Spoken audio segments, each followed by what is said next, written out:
महापालिकेचा 2025-26चा अर्थसंकल्प 3 ते 4 फेब्रुवारीला सादर होण्याची शक्यता. अर्थसंकल्पात आरोग्य, पायाभूत सुविधा, शिक्षण यावर भर असण्याची शक्यता. म्हाडाच्या कोकण मंडळाची 5 फेब्रुवारीला 2147 घरांसाठी दुपारी 1 वाजता लॉटरी. निकाल तत्काळ मोबाईलवर एसएमएसद्वारे दिसणार. मुख्यमंत्री आणि दोन्ही उपमुख्यमंत्र्यांच्या उपस्थितीमध्ये लॉटरी निघणार. टाटाकडून टाइम ऑफ डे वीज दराचा प्रस्ताव. मुंबईमध्ये सकाळी आणि संध्याकाळी टाटा पॉवरच्या विजेचा दर जास्त असणार.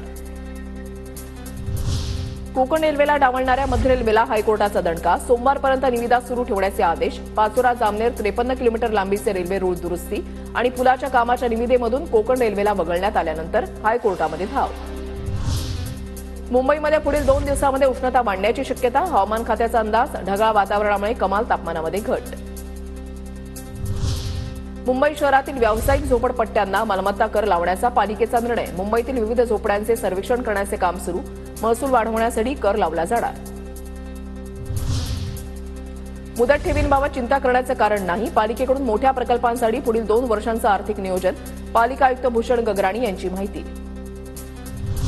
कल्याणमध्ये 12 नवरत्नांच्या कुटुंबियांचा अनोखा सन्मान सोहळा. केडीएमसीच्या पहिल्या महिला आयुक्त इंदुराणी जाखड यांच्या हस्ते थोर व्यक्तींच्या कुटुंबियांचा सन्मान. मुंबई आंतरराष्ट्रीय विमानतळावरून मोठ्या प्रमाणात कोकेन जप्त. टांझानियाहून आलेल्या प्रवाशाकडून 7.5 कोटी रुपयांचं कोकेन जप्त आणि शिवाय पोटातून सोन्याची तस्करी केल्याचा प्रकार उघड.